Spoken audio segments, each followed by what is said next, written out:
En pantalla la edición de este día jueves del Comercio TV. 7:01 de la mañana y estamos con ustedes, amigos televidentes, contentos de poder llevarle toda la información hasta su hogar.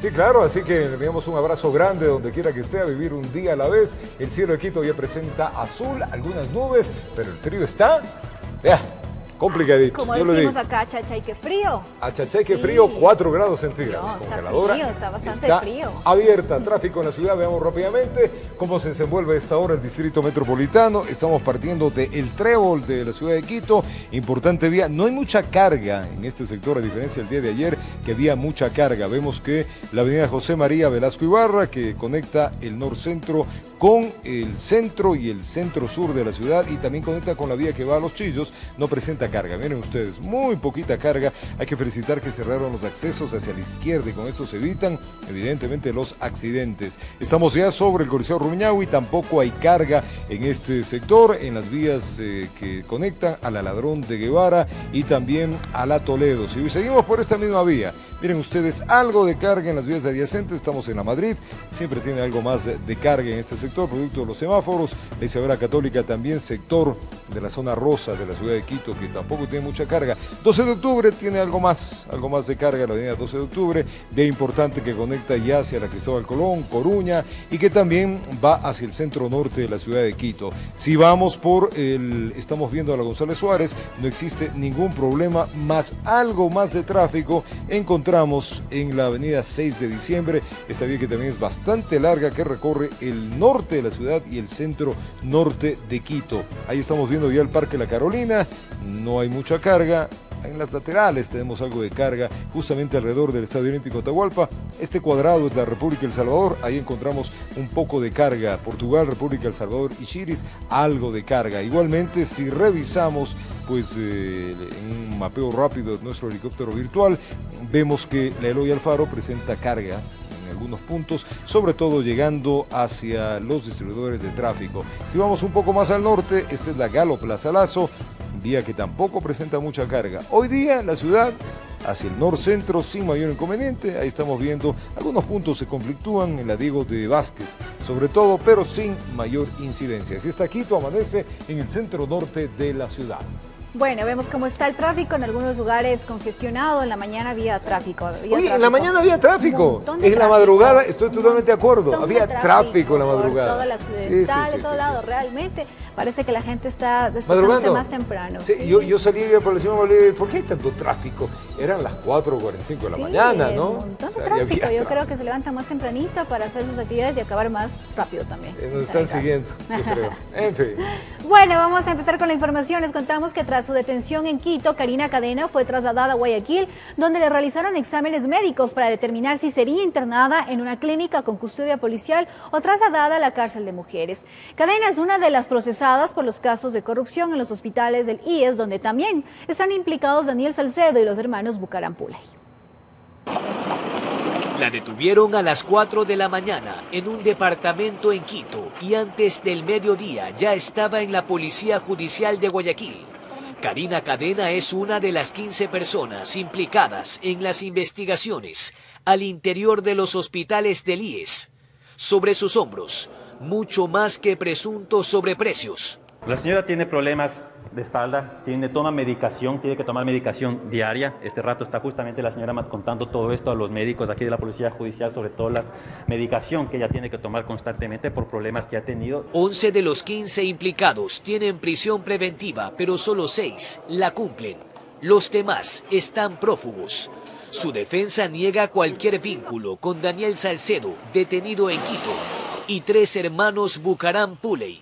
Ya los conoce. La única relación que tienes con el señor Federico Sin, con quien tiene una amistad de hace más de 30 años. Tuvieron un negocio particular, todos deben conocer aquí en Guayaquil, un bar que se llama Cortarse las Venas. Sobre la investigación en ventas de insumos y medicamentos, la Fiscalía abrió 3 procesos por asociación ilícita, peculado y delincuencia organizada. Y el señor, en la versión que fue esta semana entrante, él manifestó que con la señora Karina Cadena no tiene ningún tipo de relación adicional y mucho menos con la venta de ni una sola mascarilla en todo este problema de la pandemia, ni antes ni después de la pandemia. Según su abogado, esta noche le practicarían otros exámenes. Luego debían definir si Cadena iría a la cárcel de mujeres o se quedaría en una clínica privada con custodia policial. Informó Jorge Escobar. El expresidente Abdalá Bucaram Ortiz sufrió un quebranto en su salud cuando se encontraba en su domicilio. Bucaram se encuentra internado en un hospital privado en el sur de la ciudad de Guayaquil, donde es atendido por un cuerpo médico que está tratando su sistema cardíaco. Veamos. El anuncio lo hizo su abogado en redes sociales con este video, en el que se observa la ambulancia por la avenida Machala, que llevaba al expresidente a un hospital privado. Ya en el área de emergencia estaban algunos familiares, todos preocupados por la salud de Abdalá Bucaram Ortiz. Aquí se observó que paramédicos se lo bajaron con asistencia de oxígeno.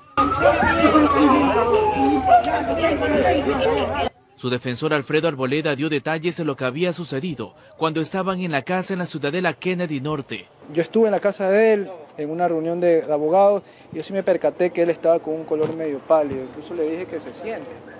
Pero de ahí yo seguí lo mío y cuando escuchamos ya fue la policía mismo que estaba haciendo el custodio pidiendo ayuda porque fue al frente de ellos donde se desboronó, ¿no? Se cayó y sí perdió la conciencia en ese momento cuando fue intervenida. Por aquí también llegaban sus amigos, entre ellos Fernando Rosero y Eduardo Azar. Esperaban reportes médicos que después de unos minutos descartaban el infarto, pero que sí tuvo una complicación cardíaca. Aquí en la emergencia se detecta es un dolor de pecho, una angina, ¿no? En la cual necesita el diagnóstico, el cual se va a hacer un cateterismo para determinar si es una afección cardíaca aguda que está cursando.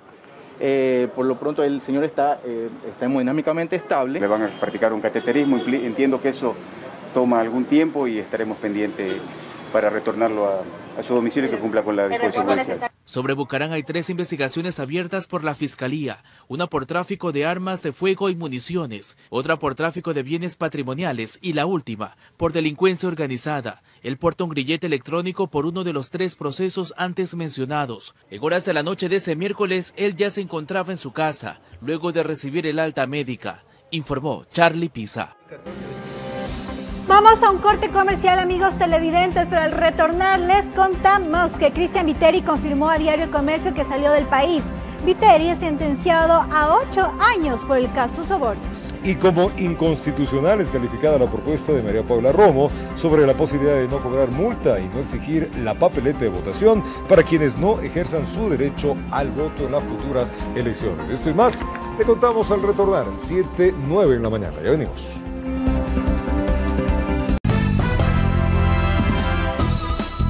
Siempre es un placer acompañarles en este día jueves. Desinterés y desconfianza es el sentir de muchos ciudadanos respecto al proceso electoral 2021, debido a que varios precandidatos están siendo procesados o tienen una sentencia en curso. Un experto político, escuchen bien, asegura que podría haber un incremento del ausentismo o el voto nulo. Veamos. Mientras el proceso electoral avanza, también crece el descontento social. 19 binomios son los confirmados tras el cierre de las elecciones primarias. El sentir de muchos ciudadanos es desinterés y desconfianza, puesto que ciertos precandidatos están siendo procesados o tienen una sentencia en curso. Si una persona está con alguna demanda judicial, simplemente no podría ser candidato y listo. Eso es todo. No deberían estar en la candidatura, no deberían estar en un proceso electoral. Una burla. A esto se suman los escándalos de corrupción en medio de la pandemia. En la papeleta hay figuras conocidas y nuevas, pero lo que clama la población son propuestas, estrategias para diversos sectores. ¿Qué propuestas tienen para ofrecer al pueblo? ¿Cómo mejorar esta situación en la que estamos pasando? Propuestas de una mejor economía, ingresos económicos, que sean para el pueblo. Es decir, un electorado indeciso a 6 meses de los comicios. Consultamos a varios jóvenes qué propuestas buscan para dar su voto. Esta fue su respuesta. Primeramente para educación, que todos tengan la oportunidad. A la educación, se supone que ahorita la educación debe estar mejor, pero está en decadencia. A decir del analista político Fernando Carrión, el desinterés ciudadano en este proceso electoral podría desencadenar en 2 escenarios. A mí me da la impresión que lo que probablemente va a ocurrir es que va a haber un incremento del ausentismo por un lado y un incremento del voto nulo. El experto señala que si los movimientos se unen en la contienda electoral, podría ser una salida a la dispersión de los votantes. Si es que se logran construir consensos para tener candidaturas más sólidas, yo creo que eso sería muy bueno, porque la ciudadanía podría, en ese caso sí, optar por tendencias políticas. En todo caso, el calendario electoral sigue y hasta el 3 de septiembre se pueden registrar las alianzas, informó Priscila Cadena. Y como inconstitucional es calificada la propuesta de María Paula Romo sobre la posibilidad de no cobrar multa y no exigir la papeleta de votación para quienes no ejerzan su derecho al voto en las elecciones del 2021. La iniciativa de la ministra de Gobierno surge como medida para evitar la propagación de la pandemia. Es una propuesta que de a poco quieren madurar y todo dependerá de cómo se siga presentando el COVID-19 en nuestro país. María Paula Romo, ministra de Gobierno, tiene suficientes razones para, en ciertos casos, solicitar se elimine la multa que llega hasta $40 por no votar el próximo 7 de febrero y que la papeleta de votación no sea requisito para efectuar trámites, como ocurre actualmente. Porque hay personas que se han pasado muchos meses en su casa. Hay personas que por enfermedades preexistentes, que por condiciones de salud, que porque viven con un familiar que tiene este tipo de características, han sido extremadamente cuidadosos y es probable que también para ese día prefieran no asistir y con una consideración excepcional de salud se analice esta posibilidad. Para Carlos Aguinaga, expresidente del entonces Tribunal Supremo Electoral, la propuesta no es descabellada. Si la pandemia, después de 6 meses que sea la elección, hay un rebrote, hay un estado de excepción y hay unas prohibiciones, unas restricciones a las libertades de movilidad, de circulación, ¿no es cierto? Es evidente que puede haber un escenario que afecte el ejercicio del sufragio.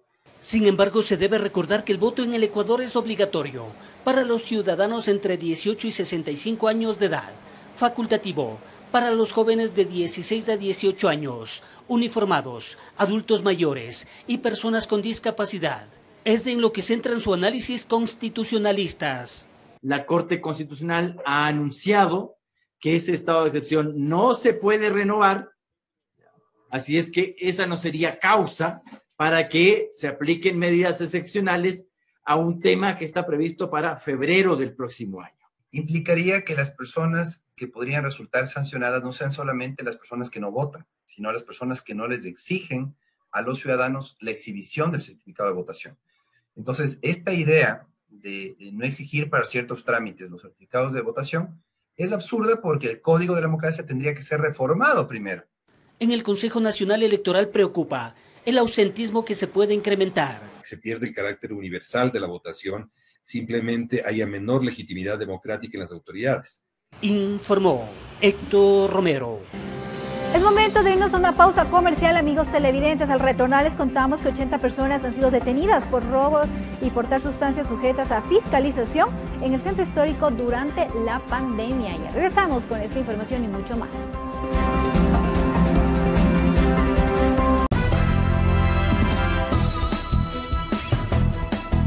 Son las 7 de la mañana, 25 minutos. Es tiempo de recibir acá en nuestro escenario al prefecto de la provincia de La Suay, a Yacu Pérez Guartambel. Señor prefecto, buenos días. Desde la matriz de Televicentro en la ciudad de Quito le saluda Roberto Álvarez Vandenberg. ¿Cómo está, señor prefecto?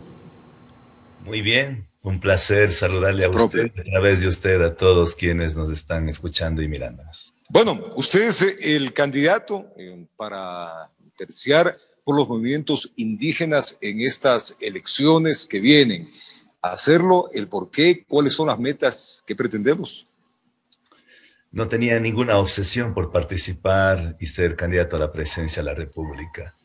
Sin embargo, ante el pedido de diferentes organizaciones, y no solamente indígenas, sino sectores sociales del país, hemos tenido que aceptar y nos ha motivado ver un país devastado, ver un país con una corrupción galopante, ver un país en donde se llevan los recursos nuestros aprovechándose incluso de la pandemia Y frente a ese desgobierno, a esa falta de horizonte, a esa falta de brújula, hay que ser responsables. No podemos quedarnos solamente quejándonos y mirando los toros de lejos, sino hay que entrar, a pesar de que es un terreno escabroso la política, pero es necesario entrar y ser actores directos. Señor Pérez, el país, como usted bien lo dice, estamos hipotecados, tenemos muchas, pero muchas deudas. ¿Cuál sería su plan?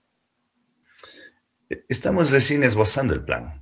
El plan vamos a construir de manera colectiva, no por una mente lúcida que va a imponer. Yo podría dedicarme a hacerlo.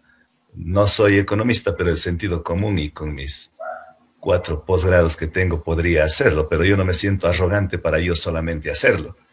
Esto tiene que ser una minga colectiva y para eso he solicitado a las personas con mayor experticia en el ámbito de política económica, de política fiscal, de política de salud pública, de bienestar, de educación, de relaciones internacionales, tema ambiental, es decir, con los mejores cuadros, encontrar un plan que cobije y que sea para todos los ecuatorianos, no solamente para un determinado sector ni para las élites, sino para todos los ecuatorianos y también a más de gente, de los académicos, de los expertos. También hay que escucharles a los trabajadores, hay que escucharles a los informales, hay que escucharles a los indígenas, a ver qué piensan los arroceros, qué piensan los paperos, qué piensan los bananeros, qué piensan los que tienen la chacra y qué piensan los transportistas, qué piensan los docentes. Entonces, la idea es tener un plan de gobierno que sea construido de manera colectiva, porque cuando seamos gobierno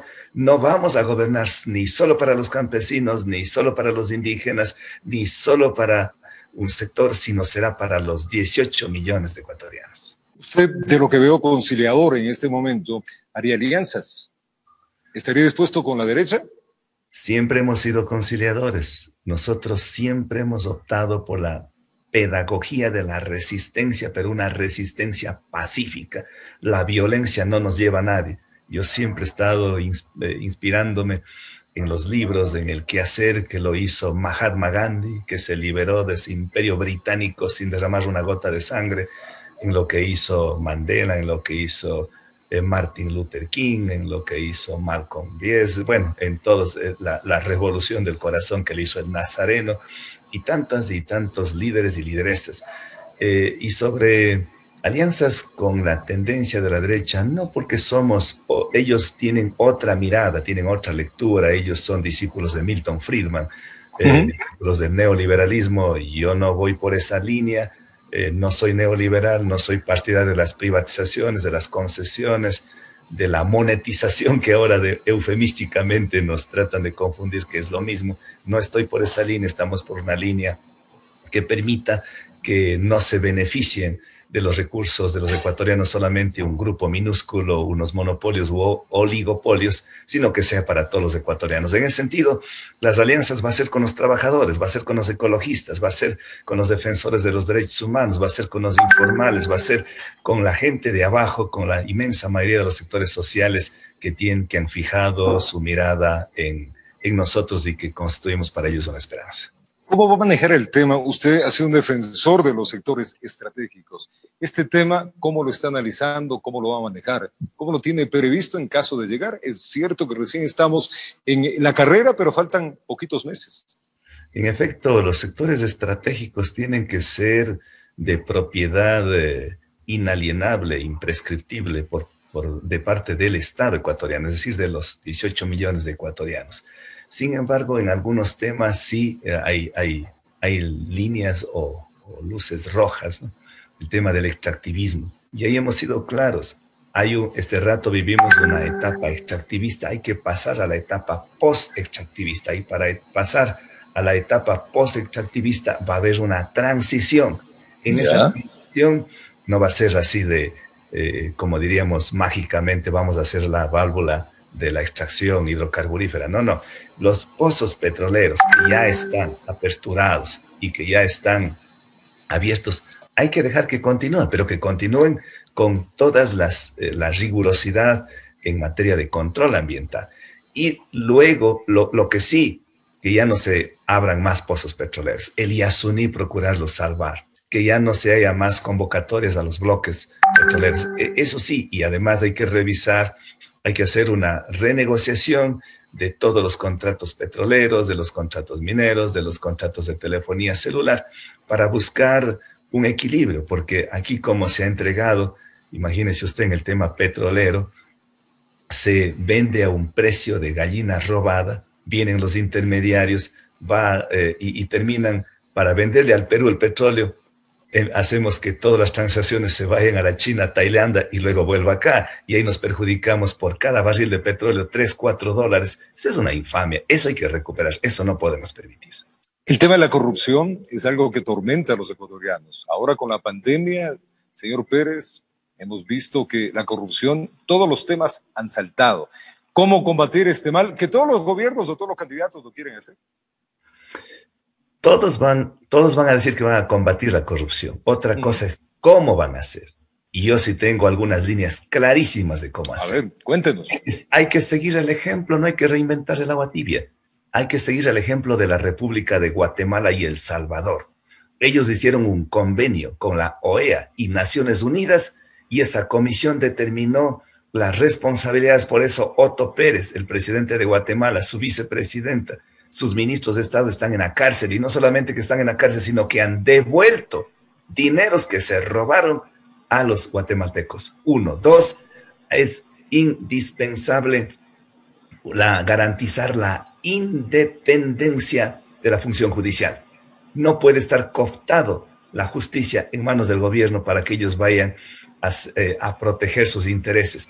Tiene que haber una independencia interna y externa de la Administración de Justicia. Soy abogado, conozco, he estado litigando más de 25 años y también conozco el sector público y sé, y hay que respetar a los tribunales de justicia, a los jueces de la República, para que ellos puedan con suficiente autonomía determinar a quién les corresponde dar o no la justicia. 3, es necesario hacer varias reformas en el legislativo. Tenemos que implementar ahí, por ejemplo, la incautación de todos los bienes mal habidos. Tiene que eso de una vez por todas zanjarse a través de una nueva ley. Y además, quienes entran a la cárcel no deberían salir mientras no devuelvan el dinero. Ejemplo, el señor Jorge Glass se fue a la cárcel, va a estar 4 o 5 años en la cárcel.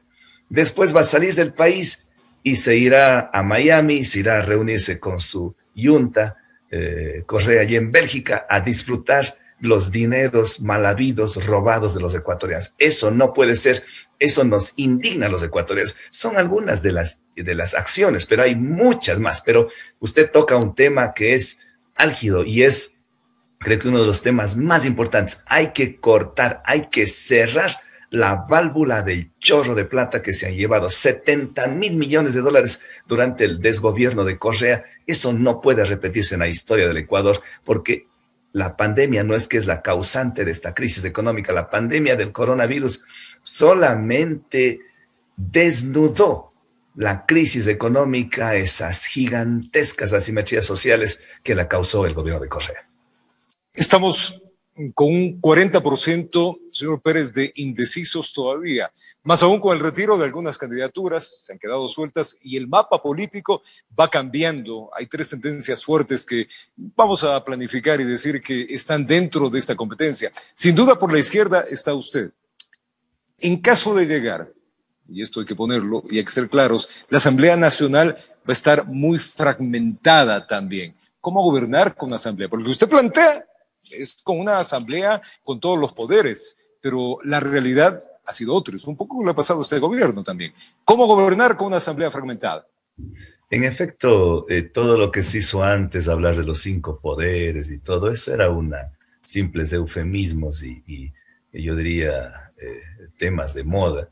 Pero en realidad hay las 3 funciones del Estado que lo diseñaron ya Jean-Luc, Montesquieu, el barón de Montesquieu, Voltaire, los enciclopedistas de Alembert, todos, y eso está vigente.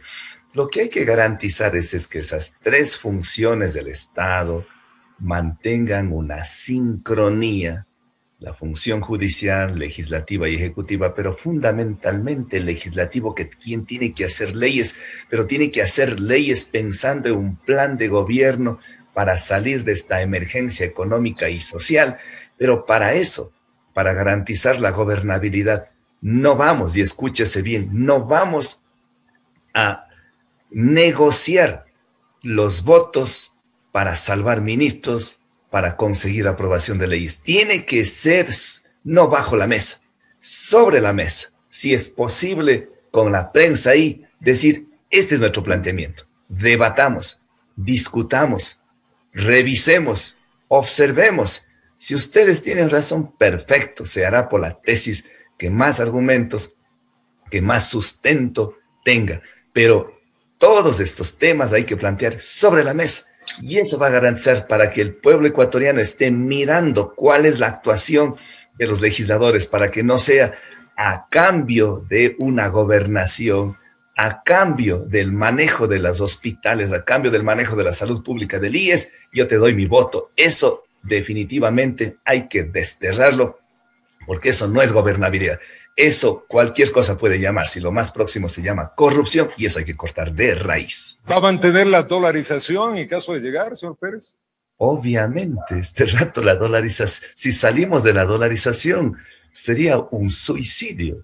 La dolarización ha permitido que los gobiernos demagógicos no nos lleve a una devaluación monetaria similar a la de Venezuela. A ella no queremos llegar. La dolarización, mientras no encontremos otra alternativa mejor o viable, la dolarización tiene que continuar en esos términos y habrá que adecuarnos a esas circunstancias, pero no tenemos. Por más patriotismo que tengamos, por más nostalgia que tengamos del Sucre que teníamos antes, pero hay que ser objetivos. Este sistema de la dolarización ha evitado que se dé una devaluación al estilo, reitero, de Argentina en su tiempo y ahora Venezuela, que es el caso más palpable. Eso no queremos. Vamos a hacerle 3 preguntas rápidas porque el tiempo se nos viene encima. Señor Pérez, en caso de encontrar consenso sus movimientos con otros movimientos, ¿usted estaría dispuesto a renunciar con candidatura para tener más fortaleza en las elecciones que vienen? Si es de la tendencia de la izquierda hasta el centro, yo no tengo inconveniente, yo no me obsesiono, pero además ahí ya no depende de mí, depende de las coordinaciones provinciales y del Consejo Político Nacional de Pachacuti. ¿Ya tiene compañero o compañera de fórmula? El día de mañana viernes se define. Ante estos días se han presentado más de 50 propuestas. Hay un interés inusitado de ser candidata que me acompañe. Lo que sí, será mujer, será de la costa ecuatoriana. Casi todas las preseleccionadas son académicas, docentes de las universidades, algunas científicas. Es un lujo y lo más lindo, porque no va a haber espacio para todas. Muchas de ellas se han comprometido a ser parte del equipo que nos apoyarían denodadamente y sin interés alguno en mejorar las condiciones de vida de los ecuatorianos. Y finalmente, señor Pérez, el país está quebrado. ¿Usted renunciaría a ese dinero que quiere y que por ley les deberían entregar los candidatos el CNE en favor de los maestros, de los médicos, de la gente que necesita sus sueldos? El tema es ahí complejo, es demagógico decir yo renuncio, pero el tema es que eso obliga a la Constitución. Lo que sí, además... Sí, claro. Claro, y además, ¿quién puede decir yo renuncio? Es porque le sobra plata, porque en la banca tiene demasiado. En el caso de nosotros no tenemos dinero, no tenemos dinero para la campaña, pero sí es importante. Yo creo que mejor que eso hay que combatir la corrupción. En la corrupción se va chorros de plata y eso ha impedido que este rato tengamos pruebas PCR, pagar a los médicos, pagar a los gobiernos provinciales y todo aquello. Si se corrige eso, el ejemplo nuestro es, en la provincia de La Suay, con presupuesto de 36 millones de dólares, hicimos un ahorro de 10 millones de dólares y con eso afrontamos la pandemia. Si nosotros en el presupuesto del Estado, 33 mil millones de dólares que tiene el presupuesto anual, si nosotros ahorramos, podemos, haciendo esas comparaciones, pues ahorrarnos unos 10 mil millones de dólares. Ahí está para combatir toda la pandemia de la pobreza, de la exclusión, de la indigencia en la que vive la mayoría de los ecuatorianos. Muchísimas gracias al prefecto de La Suay, a Yacu Pérez Huertambel, candidato por los movimientos indígenas de izquierda a estas elecciones que están por llegar. Le mando un abrazo, un buen día, señor Pérez. Un lindo día y le mandamos rayitos de Solandino desde el sur para la capital del Ecuador. Y lo propio, los nuestros para usted. Muy grande. Es tiempo de una pausa, hacemos acá en El Comercio TV, ya venimos con más. Continuamos con más información aquí en El Comercio TV. Gracias por acompañarnos. Les contamos que la Agencia Metropolitana de Tránsito busca brindar mayor seguridad a los usuarios de las ciclovías. Para conocer los detalles, nosotros nos vamos a contactar con nuestra compañera Sofía Vintimilla, quien se encuentra en la avenida Amazonas. Adelante, Sofía, cuéntanos los detalles. Así es, compañeros, buenos días. En el norte de la capital esta vez reportando una iniciativa muy interesante por parte de la Agencia Metropolitana de Tránsito para custodiar estos alrededor de 77.6 kilómetros de ciclovía que durante la pandemia han sido muy utilizados. Dicen las autoridades que alrededor del 60% de bicicletas se han incrementado en estas rutas. De allí la importancia de monitorearlas permanentemente para evitar cualquier tipo de accidente, pero también están conectadas con el ECU 911 para precautelar la seguridad. Vamos a hablar con el director de la Agencia Metropolitana de Tránsito. Muy buenos días, Juan Manuel, para que por favor nos amplíe la información, conocer cuáles son las sanciones cuando alguien, por ejemplo, vemos gente que se estaciona en la ciclovía o también utiliza de manera adecuada a los motociclistas. Esto es importante destacar que ustedes van a monitorear para evitar. Así es, buenos días. De acuerdo al artículo 390 del Código Orgánico Integral Penal, la sanción es de 4.5 de resta de puntos de la licencia y hasta el 15% de un salario mínimo vital de las personas que tanto con sus vehículos o motocicletas invadan las ciclovías que ya tenemos instaladas en toda la ciudad de Quito.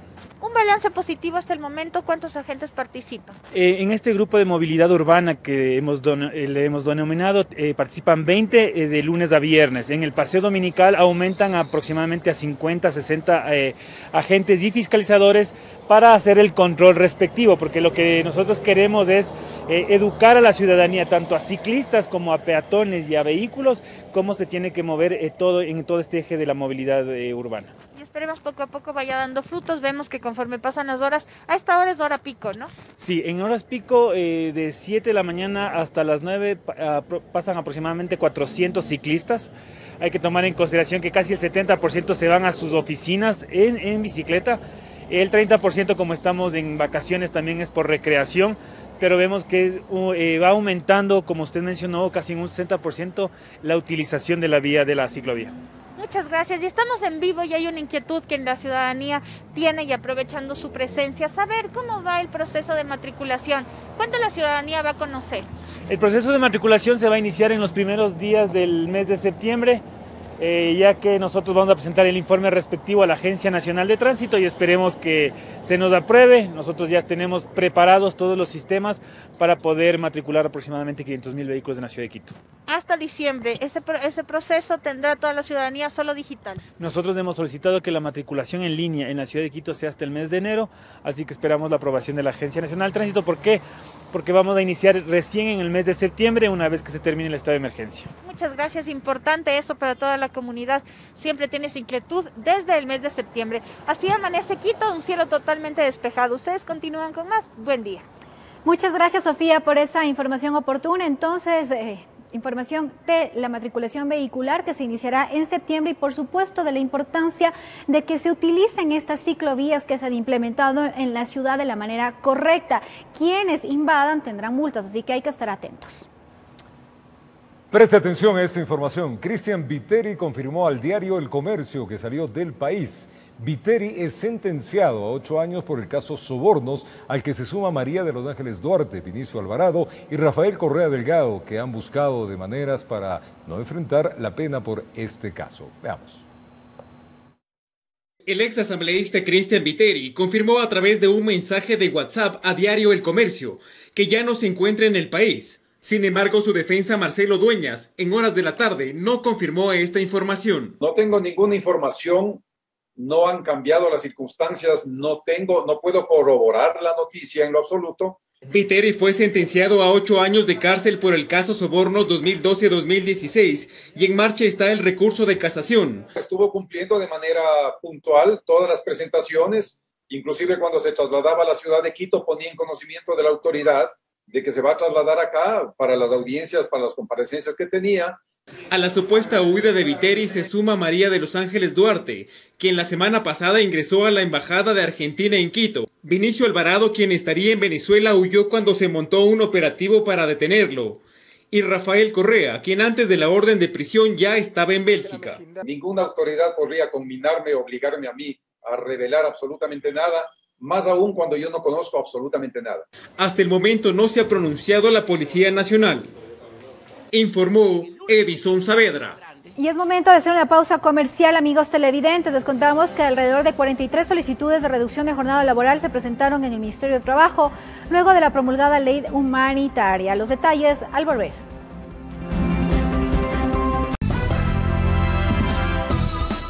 Y estamos de regreso aquí en El Comercio TV. Es el juez Reinaldo Ceballos quien pidió el traslado de Daniel Salcedo a la cárcel 4 de Quito. Dice que su pedido se sustenta en base a la seguridad del procesado, quien habría recibido amenazas de muerte. En un plazo de 72 horas, tras un informe de las partes procesales, espera ratificar o no el pedido de cambio de cárcel. El juez Reinaldo Ceballos, quien lleva adelante el proceso por peculado que pesa sobre Daniel Salcedo, dice que pidió el traslado del procesado a otra cárcel por una sola razón. Y que él temía por su vida en razón de que había sido amenazado. Obviamente que eso le corresponde a la Fiscalía la investigación sobre la veracidad de ese hecho. Y es que luego de un análisis comenta en lo que respecta a la ponderación de derechos como el derecho a la inocencia bajo privación de libertad, frente al derecho a la vida por amenazas a la que habría estado recibiendo el procesado, y con ese fin dispuso el cambio de centro carcelario. Que doy el traslado para garantizar la vida. Sin embargo, desde la SNAI se envió un documento de respuesta sobre el pedido del juez.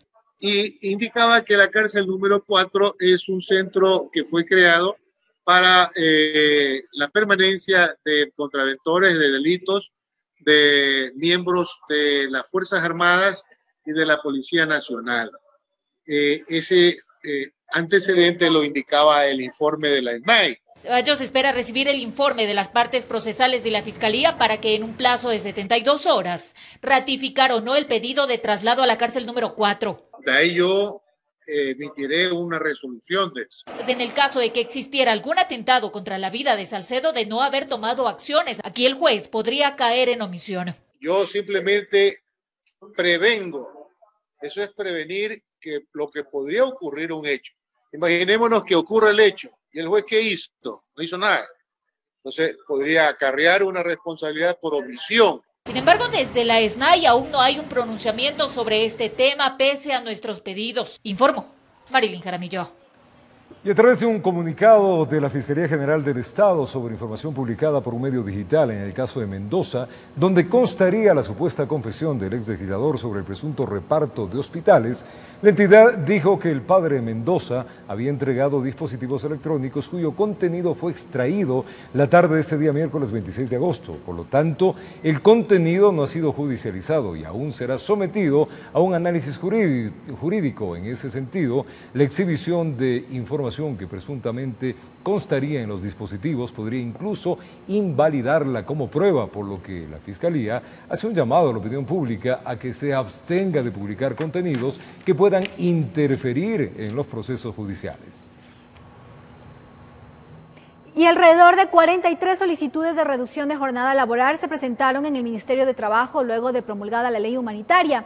Así lo detalló el ministro Andrés Ich, quien asegura que esto permitió la conservación de puestos de empleo en medio de la crisis sanitaria. Entre junio y agosto de 2020, luego de promulgada la ley humanitaria, 42.992 solicitudes de contrato de reducción de la jornada laboral se presentaron en el Ministerio de Trabajo. Para Andrés Ich, titular de esta cartera de Estado, la lectura de estos números es alentadora. Lo que nos dicen los números hasta el momento, tenemos 43.000 empleos salvados en números redondos. El ministro señala también que en el mismo periodo de tiempo se crearon más de 100.000 contratos, de los cuales siguen vigentes 80.000, que son contratos emergentes, contratos por giro de negocio y contratos nuevos. La finalidad de estas modalidades tiene que ser incorporar personas del sector informal al sector formal. También detalló que se ingresaron 25.051 denuncias al Ministerio de Trabajo, las cuales los legisladores se comprometieron a vigilar, y también pidieron explicaciones a Ich sobre la falta de pago a los servidores públicos. Hay una situación muy complicada de la caja fiscal. Hemos estado permanentemente en contacto con el Ministerio de Finanzas. Ich señaló que actualmente son más de $200 millones los que están pendientes de pago del salario del mes de julio de los servidores públicos. Esto podría solventarse hasta finales de la semana. Sin embargo, para prever otros posibles retrasos, informó que se está analizando un mecanismo de priorización de pagos. Y lo primero que se pague sea a las personas que están en una situación de vulnerabilidad, indistintamente del sector o institución donde están. Que se paguen también con preferencia y prioridad a las personas que tienen remuneraciones más bajas y que después se pague al jerárquico superior y a las autoridades. Informó Carolina Basante.